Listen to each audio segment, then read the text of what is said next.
साहिब सदर मुअज़्ज़िज़ सामीन इकराम, अस्सलाम वालेकुम। आज मैं जिस मौजू पर तकरीर करने जा रही हूँ वो आज का सबसे नाजुक और अहम तरीन मौजू है, खुसूसन पाकिस्तान और बिलमूम आईने इस्लाम के लिए ये आज का सबसे बड़ा मसला है जो कि पिछली सदी से झुका तो चला आ रहा है। ये मौजू है कश्मीर यानी शहर पाकिस्तान।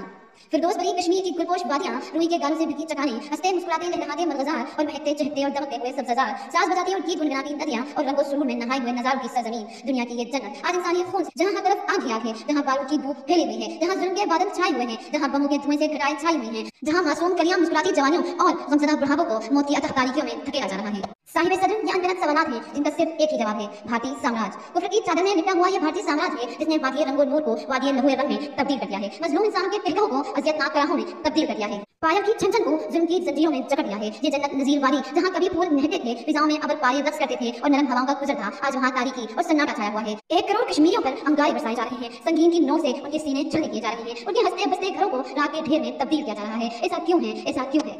सिर्फ इसलिए कि मजलूम कश्मीरी भारतीय साम्राज्य से अपना हक मांगते हैं, आजादी मांगते हैं, अपनी तकदीर का फैसला खुद करना चाहते हैं। लेकिन भारतीय साम्राज्य ये नहीं चाहता और अपनी मजलूम ख्वाहिशात की तकमील के लिए उसने कश्मीर में मौत का बाजार गर्म कर रखा है। मेरे हमवतनों, हम सब बखूबी जानते हैं कि पाकिस्तान और कश्मीर एक है, उनकी सकाफत एक है, तहजीब और तमद्दुन यकसा है, मजहब एक है और सबसे बढ़कर जोग्राफिया एक है। और ये हकीकत रोज़े रोशन की तरह भारतीय साम्राज्य पर भी वाज़ेह है। जनाबे वाला, इस दौर में जंग खाली हाथों से लड़ी नहीं जा सकती। अगर दुश्मन के पास बंदूक है तो हम बंदूक नहीं मांगते, हम कहते हैं हमारे पास एक लाठी ही हो जिससे दुश्मन का सर फोड़कर उसके नापाक खून को उसके जिस्म से अलग कर दिया जाए। जब उस लाठी की जर में ईमान की कुव्वत भी जमा हो जाएगी तो ये बंदूक की गोली से ज्यादा कारगर साबित होगी।